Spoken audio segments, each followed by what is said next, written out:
ముందుగల మన Raj news channel చూసేటోళ్ళందరికీ క్షణార్థులుల్లా మీరందరూ సంబురంగా ఉండాలి. మన వార్తలు దినాం చూడాలని కోరుకుంటా. చలో మరి ఇయాల్టి మన రచ్చబండ ముచ్చట్లను షురు చేసుకుందాం. కారుపాటి ఏర్పాటై 25 ఏళ్ళు అవుతున్నది కాబట్టి ఈ ఏడు మొత్తం సంబరాలు చేసుకోవాలని కారుపాటి పెద్ద మాజీ సీఎం కేసీఆర్ సార్ కార్యకర్తలకు చెప్పిండు కదా. ఇక ఆ పనిని కేటీఆర్ ముందుగల సూర్యాపేట నుంచే షాల్ చేసిండు.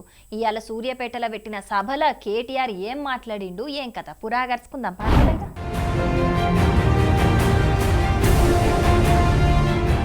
సూర్యాపేటలో ఏర్పాటు చేసిన బీఆర్ఎస్ పార్టీ రజతోత్సవ సన్నాహక సభలో పాల్గొన్న కేటీఆర్ తెలంగాణ ప్రజల గుండెల నుంచి పుట్టిన పార్టీ గులాబీ పార్టీ అని అన్నాడు. 2001లో గులాబీ జెండా ఎగరేసి ఒక్కనిగా బయలెల్లి శూన్యం నుంచి సునామీ సృష్టించి తెలంగాణ సాధించిన మహానాయకుడు కేసీఆర్ అని కేటీఆర్ తారీఫ్ చేసిండు. ఇక మొన్నటి ఎన్నికల బీఆర్ఎస్ పార్టీ ఓడిపోవడానికి అసూయ, ద్వేషం, ఆశ కారణమని చెప్పిండు. మన పార్టీ నాయకులు కొత్త ఇండ్లు కట్టుకున్నా, కార్లు కొనుక్కున్నా అసూయపడ్డరు. అట్లనే ఈ రాష్ట్రాన్ని కుటుంబం కోసం తెచ్చినట్టు దొరపాలన అని ప్రజల ద్వేషం నిండేటట్టు అగ్రనాయకత్వం మీద ప్రచారం చేసిర్రు. ఇక కేసీఆర్ 10,000 ఇస్తుండు, నేను 15,000 ఇస్తా, ఇద్దరికి పెన్షన్లు ఇస్తా అని ఆశ పెట్టిండ్రు. ఎతుల వెంకట్రెడ్డి, కోతల ఉత్తమ్ కుమార్ రెడ్డి ఆశలు పెట్టి ప్రజలను మోసం చేసిండ్రని గరానికచ్చిండు. కేసీఆర్ అహంకారం అని, దొర అని, ఇదని అదని అడ్డం పొడుగు మాట్లాడి, యూట్యూబ్ లో పనికిమాలిన చెత్త మాట్లాడి, పనికిమాలిన తిట్లని తిట్టి, ఇష్టం వచ్చిన విష ప్రచారం చేసి ఇవాళ అదే యూట్యూబ్ వాళ్ళని గుడ్డలు కూడా తీసుకొడతా అంటున్నాడు ముఖ్యమంత్రి. ఏ యూట్యూబ్ని అడ్డం పెట్టుకొని ముఖ్యమంత్రి అయిండో ఈ సన్నాసి రేవంత్ రెడ్డి, ఇవాళ అదే యూట్యూబ్ వాళ్ళనట గుడ్డలు కూడా తీసుకొడతారట ఆయన దగ్గరికి వస్తే. అంటే ఆయన కాడికి వస్తేనే అన్ని గుర్తొస్తున్నాయి. ఇదివరకేమో ఎవ్వరికి ఇక భార్యలు లేరు, పిల్లలు లేరు, ఈయనొక్కలకే ఉన్నారట. ఇదివరకేమో ఎవరిని పడతా వాళ్ళని ఏది పడతా అనొచ్చు. ఒక్కొక్క కాన్స్టిట్యున్సీకి వచ్చి ఒక్కొక్క నాయకుడిని ఎంత అన్యాయంగా, ఎంత నీచంగా, ఎంత నికృష్టంగా మాట్లాడలేని భాషలో వికృతంగా మాట్లాడి ప్రజల మనసులు ఖరాబ్ చేసి, నెత్తి ఖరాబ్ చేసి, లేని ఆశ పెట్టి, దురాశ పెట్టి అధికారంలోకి వచ్చింది. కేసీఆర్ హృదయంలో ప్రజల సంపద పెరిగింది కాబట్టి అందరూ సంతోషంగా ఉన్నారన్న కేటీఆర్ సోషల్ మీడియాలో కేసీఆర్ దొర అని, అహంకారం అని విమర్శలు చేసిండ్రు గాని అభివృద్ధి గురించి మాట్లాడలేదు. అప్పుడు మా మీద ఇష్టం వచ్చినట్టు మాట్లాడి ఇప్పుడు అదే యూట్యూబోలను గుడ్డలూడదీసి కొడతాన అంటున్నాడని గరానికచ్చిండు. ఇక కాంగ్రెస్ చేసిన మోసం గురించి ఇట్లా మాట్లాడిండు. మోసం అంటే గుర్తొచ్చింది. నేను బడ్జెట్ అయిపోయింది, బయటికి వస్తున్నా, పేరొద్దులే గాని ఒక కాంగ్రెస్ సీనియర్ ఎమ్మెల్యే కలిసి నేనన్నా, ఏమన్నా 100 రోజులు అంటిరి, ఏమైనా 6 గ్యారంటీలు అన్నా. 100 రోజులు అన్నా, మొదటి 100 రోజులు అనలేదు కదా, ఆఖరి 100 రోజులు ఇస్తామంటుండు. ఇవన్నీ ప్రజలకు చెప్పాలి. ఆఖరి 100 రోజులు ఇస్తారట. అంటే ఎంత లంగలో చూడురిగా మీరు. కాంగ్రెస్ నాయకులు మోసానికి మారుపేరన్న కేటీఆర్ అధికారం మాత్రమే పోయింది గాని ప్రజల్లో మన మీద అభిమానం మాత్రం అట్లనే ఉన్నది. చీకటిని చూస్తేనే వెలుగు విలువ తెలుస్తది, గాడిదని చూస్తేనే గుర్రం విలువ తెలుస్తది. అట్లనే కాంగ్రెస్ కంచర గాడిదలను చూసిన తర్వాతనే ప్రజలకు కేసీఆర్ గొప్పతనం తెలిసింది అని అన్నాడు. ఇక ఏప్రిల్ 27 నాడు వరంగల్లులో పెట్టబోయే సభకు ఉమ్మడి నల్గొండ జిల్లాలున్న ప్రతి ఊరి నుంచి బండ్లు కట్టుకొని రావాలని పిలుపునిచ్చిండు. చూడాలి మరి ఆ సభను కారుపాటి ఎంత ఘనంగా నిర్వహిస్తదో.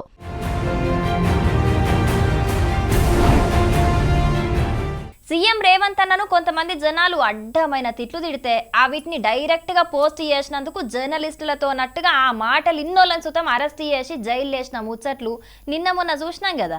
ఇక ఆ వార్తల మీద సీఎం రేవంత్ అన్న సుతం అసెంబ్లీలో బగ్గనే గరానికచ్చిండు. గసుంటి మాటలు మళ్ళీ ఎవరన్నా మాట్లాడితే గుడ్డలు కూడా తీసి కొడతామని కూడా చెప్పిండు. కానీ ఇప్పుడు వాళ్ళ పార్టీ నాయకులే పక్క పార్టీ నాయకులను ఎట్లా విమర్శిస్తున్నారో మీరే. బీజేపీ నేతలను కూడా మాట్లాడదాం. ఈరోజు వాళ్ళు 2 ఎంపీలున్నా, 8 మంది ఎంపీలున్నా తెలంగాణకు వచ్చింది ఏమి లేదు. అసలు నిజంగా సోషల్ మీడియాలో నవ్వుకుంటున్నారు. 8 మంది ఎంపీలు గెలిచిండ్రు కదా, కిషన్ రెడ్డి తల మీద ఎంత జుట్టు ఉందో అంత నిధులు వస్తాయని ఊహించిళ్ళు అందరూ. కానీ ఆఖరికి బండి సంజయ్ తల మీద ఎంత జుట్టు ఉంటుందో అంతైనా వస్తుందని మళ్ళీ అనుకున్నారు. కానీ లాస్ట్ చూస్తే అరవింద్ కుమార్కి ఎంత జుట్టు ఉందో అంత, అంటే గుండు సున్నా తెలంగాణ వాటా తెలంగాణ ఎంపీలు తీసుకొచ్చింది గుండు సున్నా అనే విషయాన్ని వాళ్ళు చూసి ప్రజలు నవ్వుకుంటూ ఎగతాళి చేస్తున్న విషయాన్ని తెలుసుకొని ఇప్పటికైనా కిషన్ రెడ్డి గారు, బండి సంజయ్ గారు, మిగతా ఎంపీలు కళ్ళు తెరుచుకొని తెలంగాణ నిధుల కోసం కొట్లాడాల్సిన బాధ్యత వాళ్ళ మీద ఉంది. ఇన్నరా ఈ అక్కేం మాట్లాడిందో? తెలంగాణలో పెట్టిన బడ్జెట్ ఉత్తదే డొల్లా, దాంట్లో సగం కేంద్రం ఇచ్చే పథకాలకు సంబంధించినయే ఉన్నాయని పువ్వు పార్టీ లీడర్లు నిన్నటి సంధి ఎడ్డిస్తున్నారు కదా. గందుకే ఇయాల కాంగ్రెస్ పార్టీ లీడర్లు మాట్లాడుకుంటా కేంద్రం నుంచి బీజేపీ లీడర్లు తీసుకొచ్చింది ఏం లేదని గిట్ల సెటైరేసిండ్రు. సెంటర్ సర్కార్ నుంచి నిధులేం తీసుకురాలేదని ఉత్తగా చెప్తే ఎట్లుంటదని చెప్పి సెంటర్ మంత్రి కిషన్ రెడ్డి నెత్తి మీదున్న ఎంటికలన్నీ నిధులు తీసుకొస్తారనుకుంటే కనీసం బండి సంజయ్ అన్న నెత్తి మీదున్న ఎంటికలన్నీ నిధులు కూడా తీసుకురాలేదు. ధర్మపురి అరవింద్ నెత్తి లెక్క తెలంగాణకు గుండు సున్నానే ఇచ్చిండ్రని ఇట్లా కారడం ఆడిండ్రు. పార్టీలు లీడర్లు అన్నప్పుడు విమర్శలు చేసుకునుడు కామనే గాని నెరీగిట్ల వాళ్ళ పెయ్యి గురించి మాట్లాడుకుంటా విమర్శలు చేసుడు మాత్రం కరెక్ట్ కాదు. సీఎం రేవంత్ అన్నతోనట్టుగా ఇప్పటికే చాలా మంది కాంగ్రెస్ పార్టీ నాయకులు మా ఎత్తు పొడుగుల గురించి విమర్శించుడు ఎంతవరకు కరెక్టు? దమ్ముంటే ప్రతిపక్షాలు అభివృద్ధి మీద చర్చకు రావాలే. మీరు తెలంగాణకి ఏం చేసిండ్రో మేమేం చేసినామో చర్చించుకుందామని అంటున్నారు. కానీ మోక మీద చూస్తే మాత్రం కాంగ్రెస్ పార్టీ లీడర్లే గట్టిగానే విమర్శలు చేస్తున్నారు. నీతులు చెప్పనికే గాని పార్టీ అనికి కాదన్నట్టే ఉన్నది కొంతమంది కాంగ్రెస్ పార్టీ నాయకుల పరిస్థితి చూస్తుంటే అని గరాని కత్తున్నారు కడమ పార్టీల నాయకులు. చూడాలి మరి ఈ విమర్శలు రేపట్ల ఇంకా ఎంత దాకా పోతాయో.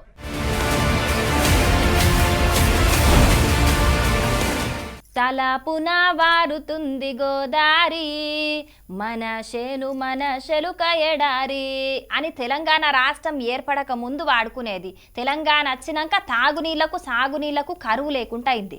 కానీ ఈ ఏడు మాత్రం రైతుల పరిస్థితి మరీ అధ్వానంగా ఉన్నదుల్లా. నీళ్లు లేక ఎక్కడికక్కడ పొలాలు ఎండిపోతున్న ముచ్చట్లు మన రచ్చబండ ముచ్చట్లలో చెప్పుకుంటూనే ఉన్నాం కదా. ఇక ఇప్పుడు గీడో రైతు పంటను దక్కించుకునేందుకు ఏం చేస్తున్నాడో చూడుండ్రి.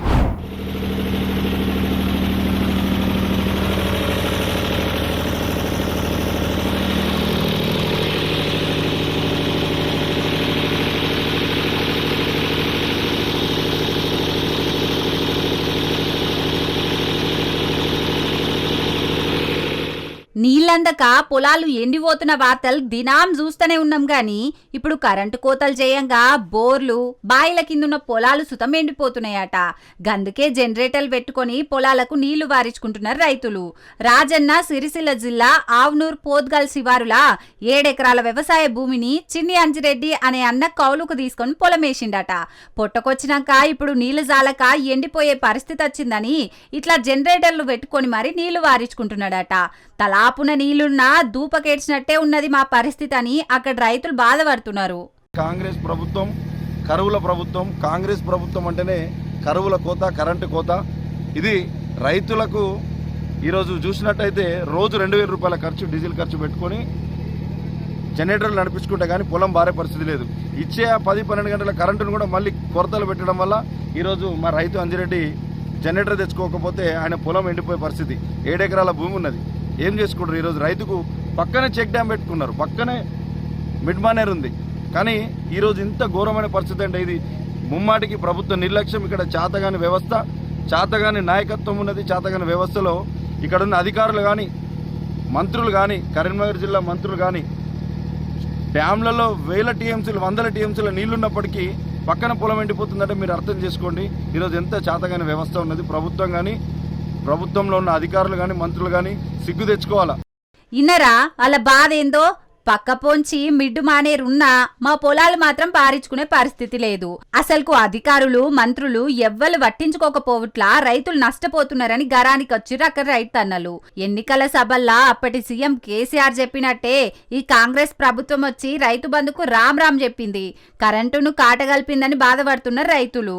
మరి సీఎం రేవంత్ అన్న ఇప్పటికైనా సాగునీళ్ళు అందక పొలాలు ఎండిపోతున్న రైతులకు నీళ్ళిచ్చి వాళ్ళని ఆదుకునే పని ముంగటేసుకోండ్రి.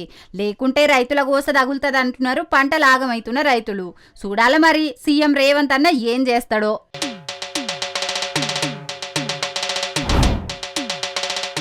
బెట్టింగ్ యాప్ల మీద పోలీసులు గట్టిగానే నజరేసిండ్రు. చిన్నోళ్ళే కాదు పెద్ద పెద్ద హీరోల మీద సుతం కేసులు రాస్తున్నారు. దీన్ని ఇక్కడికే ఆపేది లేదు, దీన్ని వెనకాల ఎవ్వలున్నా ఇడిచిపెట్టేది లేదని పోలీసులు గట్టిగానే వార్నింగ్ ఇస్తున్నారు. మరి ముచ్చట్లన్నిటి మీద ఓ నజరేద్దాం పాట.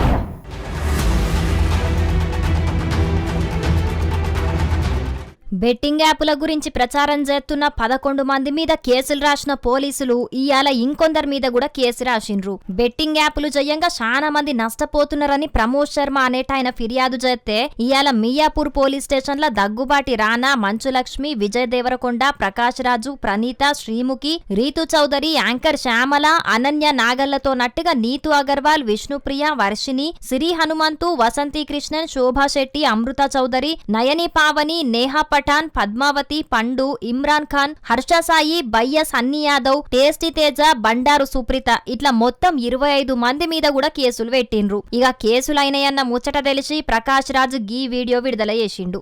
ఇప్పుడే నాకు ఈ ఆన్లైన్ లో మీడియాలో ఒక ఆన్లైన్ గేమింగ్ యాప్ దాని గురించి నేను చేసిన ఒక యాడ్ గురించి డిస్కషన్ జరుగుతోంది. అందరినీ ప్రశ్నించి నేను సమాధానం చెప్పాలి కదా.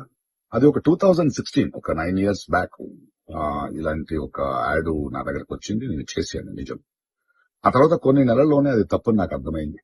వాళ్ళు మళ్ళీ 2017 లో దాన్ని ఎక్స్టెండ్ చేస్తానంటే లేదండి ఇది తప్పు, తెలియక చేసేసాను. బట్ చేసేసాను కాబట్టి అగ్రిమెంట్ వీళ్ళు దాన్ని రిలే చేసి తీరాలి.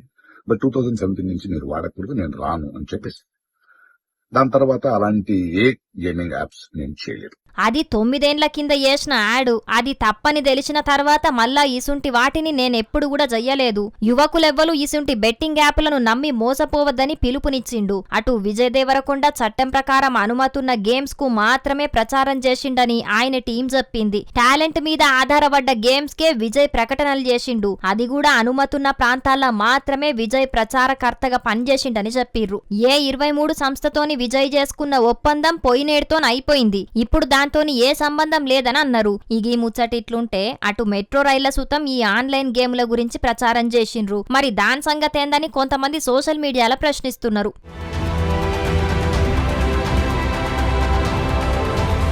హీరో హీరోయిన్లు సోషల్ మీడియాల ఫాలోయింగ్ ఉన్నోళ్ల మీద కేసులు రాసిండ్రు గాని మరి సర్కార్కు సంబంధించిన మెట్రో రైళ్ల ప్రచారం చేసిండ్రు కాబట్టి ఎవరి మీద కేసు రాస్తారని ప్రశ్నిస్తున్నారు. మరిగా పోలీసార్లు ఏదో కొంతమంది మీద కేసులు రాస్తే ఈ కేసు అయిపోదు, అసలుకు ఈ ఆన్లైన్ గేములను నడిపిస్తున్నోళ్ళెవ్వలు, ఈ నటులంతా ఎవరితోని అగ్రిమెంట్ చేసుకున్నారు, వాళ్ళు ఎన్నెన్ని పైసలు తీసుకున్నారు, అన్నిటి మీద విచారణ చేసి ఈ బెట్టింగ్ భూతాన్ని కూకటి వేళ్లతోని పెకిలెయ్యాలని అంటున్నారు. ఈ మాయదారి బెట్టింగ్ జయంగా సర్వస్వం కోల్పోయి రోడ్డు మీద పడ్డోళ్ళు. చూడాలే మరి పోలీసులు ఈ కేసును కొసాకర్ దాకా తీసుకుపోతారో లేకుంటే డ్రగ్స్ కేసు లెక్కనే చేస్తారో అని అంటున్నారు ఇంకొందరు ఈ బెట్టింగ్లు నచ్చనోళ్ళు.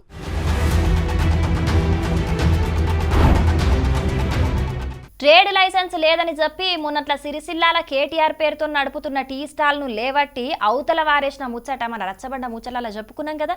ఇక ట్రేడ్ లైసెన్స్ అన్నదాన్ని ఆసరాగా తీసుకొని కొంతమంది బద్మాషిగాలు ఏం చేస్తున్నారో మీరే మీకోసం చేస్తున్నాం. ఒకసారి నెక్స్ట్ టైం రిపీట్ కావద్దండి. మీరు రెగ్యులర్ కట్టేవాళ్ళు కాబట్టి నేను ఇంకా మీకు ఏం ఫైన్ ఇవ్వలేదు. ఒకసారి నెక్స్ట్ టైం రిపీట్ కాకుండా 1 year ఒకసారి ఇన్వాల్వ్ చేస్తాను. 2000 ఆ నెంబర్ పంపించుకున్న స్క్రీన్ షాట్ పెట్టండి. ఇప్పుడు ఫోన్ పే చేసుకుని ఓకేనా. ఇంకా నిరంజన్ గుప్తా అని ఉంటుంది నేమ్, ఒకసారి చూసుకోండి ఓకేనా. ఆ నెంబర్కి 2000 పంపించుకున్నాక ఇప్పుడు స్క్రీన్ షాట్ పెట్టండి ఓకేనా. ఇంకెప్పుడే కానీ రిపీట్ కావద్దని. ముచ్చటేందో మీకు సమజ్ కాలేదు కదా. మార్చి నెల వచ్చిందంటే అన్ని లెక్కలు అయిపోతాయి కదా. ఇక నెలల మున్సిపాలిటీకి రావాల్సిన పన్నులు మొత్తం వసూలు చేస్తుంటారు అధికారులు. ఇక దీన్ని ఆసరాగా తీసుకున్న కొందరు దొంగ బద్మాషిగాళ్ళు మున్సిపల్ అధికారుల లెక్క ఫోన్ చేసి మాట్లాడి పైసలను వాళ్ళ అకౌంట్ కి వేయించుకుంటున్నారట. ఖమ్మం జిల్లా సత్తుపల్లి మున్సిపాలిటీలో కొన్ని రోజుల సంధి ఈ భాగోతం నడుస్తున్నదట. అసలు ఉద్యోగులెవలో నకిలీ ఉద్యోగులెవలో తెలియక చాలా మంది దుకాణదారులు మోసపోతున్నారట. ట్రేడ్ లైసెన్స్ ఫీజు కట్టాలని ఫోన్ చేసి బెదిరించే వరకు చాలా మంది మళ్ళా లేని పనులు ఎందుకని చెప్పి పైసలు కట్టి అటెన్క మోసపోయినట్టు తెలుసుకుంటున్నారట. పాపం గీ అన్నయ్య ఎట్లా మోసపోయింటో చెప్తున్నాడు. ఈనుండ్రి కాల్ వచ్చింది మున్సిపల్ కమిషనర్ సత్తుపల్లి అని చెప్పేసి. కాల్ ఇది లిఫ్ట్ చేశాను. ట్రూ కాలర్లో కూడా అదే పడింది. కాల్ లిఫ్ట్ చేసి మాట్లాడాను. ఏంటంటే మీది కమర్షియల్ ట్యాక్స్ కట్టట్లేదు మీరు లాస్ట్ 3 yearsగా. చిన్న చిన్న షాపులు కడుతున్నారు కానీ మెడికల్ షాపులు మాత్రం కట్టట్లేదు, ఏంటిది అని చెప్పేసి అని అడిగారు. అంటే సారీ సార్ నేను చూసుకోలేదు, యాక్చువల్గా నేను వచ్చిన తర్వాత కడతాను, నేను అవుట్ ఆఫ్ షాప్లో వచ్చేసి బయటకు వచ్చాను అని చెప్పాను. చెప్తే అట్లా కాదు, మరి మార్చ్ ఎండింగ్ అయిపోతుంది కదా, కట్టాల్సిందే, ఇప్పుడు షాప్ దగ్గరికి వచ్చున్నాము, 15,000 మీరు చలాన్తో 15,000 కట్టాల్సిందే కంపల్సరీగా అని చెప్పేసి అని గట్టిగా గద్దించి మాట్లాడారు. ఒక్క ఈ అన్ననే కాదు, సత్తిపల్లిలున్న చాలా మంది దుకాణదారులు మోసపోయిండ్రట. ఇక ముచ్చట్ల పోలీసులు ఏమంటున్నారో కూడా ఇనుండ్రి. ప్రభుత్వ ఉద్యోగులు కానీ ప్రభుత్వ సంస్థలు కానీ ఫోన్పేలు కానీ అట్లాంటివి చేయమని ఎవరు కూడా అడగరు. దయచేసి అది అర్థం చేసుకోవాలి. అదేవిధంగా ఏదున్నా కానీ నోటీస్ రూపంలో ఇస్తారు ప్రభుత్వ ఉద్యోగులు. ఏదైనా ట్రేడ్ లైసెన్స్ కానీ, ఇంకా జిఎస్టీ లైసెన్స్ కానీ, లేబర్ లైసెన్స్ కానీ, ఇంకా ఏదైనా లైసెన్స్ లేదున్నా కానీ వాళ్ళు నోటీసులు ఇస్తారు. కాబట్టి ఆ నోటీస్ ఇచ్చినప్పుడు రెస్పాండ్ కావాలి. కానీ ఇది ఏదైనా ఫోన్ల ద్వారా తెలియని వ్యక్తులు డబ్బులు కట్టమనంటే ఎట్టి పరిస్థితుల్లో చేయకూడదు. ఇదంతా సైబర్ నేరగాళ్ళ యొక్క పన్నాగం. దయచేసి ఇటువంటి వాటికి ఇటువంటి ఏమన్నా జరిగినప్పుడు ఇమీడియట్లీ 100కు ఫోన్ చేయండి. లేదు అని అంటే సంబంధిత పోలీస్ స్టేషన్ నెంబర్కి ఫోన్ చేసి దాని మీద క్లారిటీ తీసుకున్న తర్వాతనే మీరు ఎటువంటి ఆర్థిక లావాదేవీలు చేయాలని కోరుకుంటున్నాను. ఇన్నర్ కదా సార్ ఏం చెప్పిండో, సర్కారు ఉద్యోగి ఎవరైనా ఆఫీస్ అడ్రస్ తోని ముందుగాల మనకు నోటీస్ పంపిస్తారు. అట్లయినా కూడా మనం సపోర్ట్ చేయకుంటే ఇంటికొచ్చి పైసలు కట్టమని అడుగుతారు. అంతేగాని ఇట్లా ఫోన్ చేసి పైసలు అకౌంట్ కు పంపించమని మాత్రం ఎవ్వరు అడగరు. ఇట్లా ఒక్క సత్తుపల్లినే కాదు, వేరే ఏరియాల సుతం జరిగే అవకాశం ఉన్నది కాబట్టి అందరికి ముందు జాగ్రత్త చెప్పనీకి ఈ వార్తను మన రచ్చబండ ముచ్చట్లకు పట్టుకొచ్చినాం. కాబట్టి పబ్లిక్ సైబర్ నేరగాలతోని జర జాగ్రత్తగా ఉండుండ్రి. ఏమంటున్నాం సరేనా?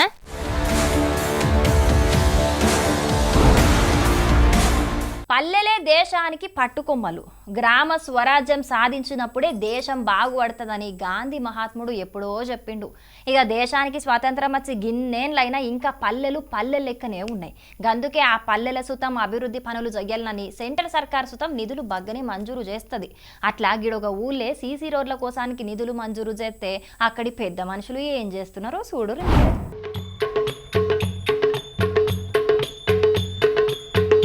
ఏమున్నది దీంట్లో, సీసీ రోడ్డు మంచిగానే వేస్తున్నారని మీకు అనిపిస్తుండొచ్చు గాని సీసీ రోడ్డు వేస్తున్నది ఊళ్ళనో జనాలకు అవసరం ఉన్న జాగాలనో కాదు. ఈ సీసీ రోడ్డు వేస్తున్నది ప్రైవేట్ వెంచర్లా. అవునుల్లా, సెంటర్ సర్కార్ విడుదల చేసిన ఉపాధి హామీ నిధులతోని బాజాప్తగా ప్రైవేట్ వెంచర్ల రోడ్డేస్తున్నారు. అధికారం మా చేతులున్నది, మేం ఆడిందే ఆట పాడిందే పాట అన్నట్టుగా ఏకంగా 60 లక్షల రూపాయల సర్కార్ నిధులనే సొంతానికి మళ్లించుకున్నారు. మరి ముచ్చట బయటకత్తే ఇజ్జత్ పోతదన్న భయం సుతం లేకుండా నిస్సిగ్గుగా గీ పనిచేసిండ్రు.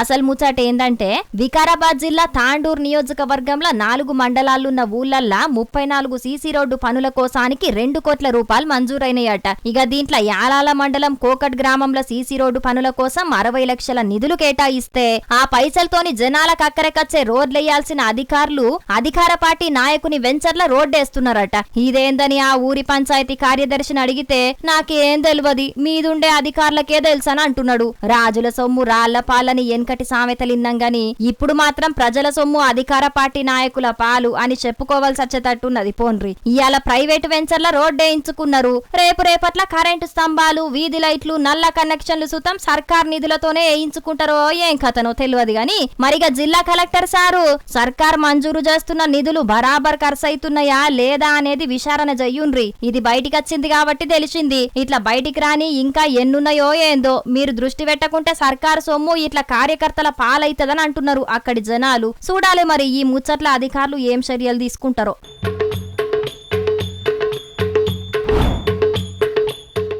ఎండాకాలం వచ్చిందంటే మధ్యాహ్నం ఎండలకు పిల్లలకు తక్లీఫ్ కావద్దని చెప్పి బళ్ళను ఒంటి పూటనే నడుపుతుంటారు. కాకుంటే 2 పూటలు బడున్నప్పుడు పొద్దుటిల్లి జర ఆలస్యంగా బడిశాలవుతుంది. కానీ ఒక్క పూట బడి ఉంటే మాత్రం జల్దీనే స్కూల్ షురు అవుతుంది. ఇక పిల్లగాళ్ళు పొద్దుగాల లేచి తయారయ్యే వరకే బడి టైం అవుతుంది. కాబట్టి చక్కగా తిండి కూడా తినకుంటేనే జబ్బకు బడి సంచి తగిలించుకొని పోతుంటారు. అందుకే గిడో సారు గీ పని ముంగటేసుకున్నట్టుగా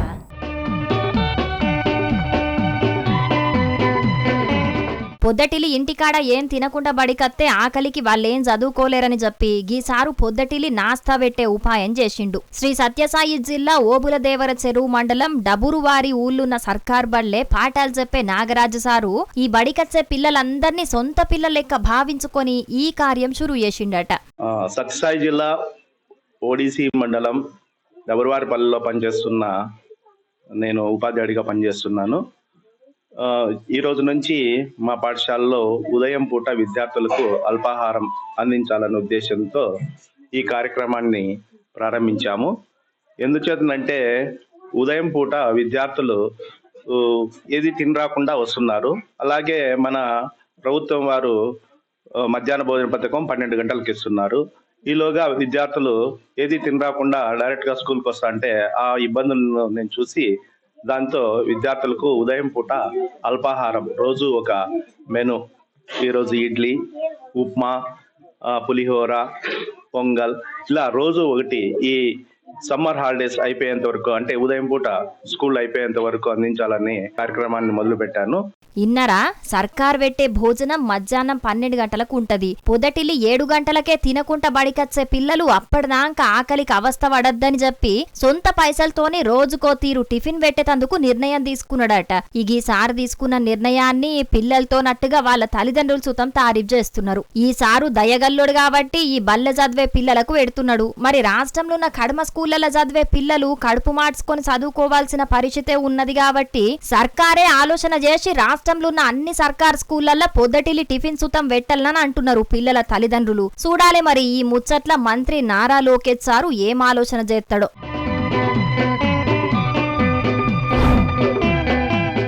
ఇగో ఇవుల్లా ఇయ్యాల్టి మన రచ్చబండ ముచ్చట్లు. ఇవాళ మేము చెప్పిన ముచ్చట్లన్నీ జబర్దస్తుగా ఉన్నాయిలే. దినం ఇంతకంటే ఖతర్నాక్ ముచ్చట్లను దేవులాడి మీకోసం పట్టుకొస్తూనే ఉంటాం.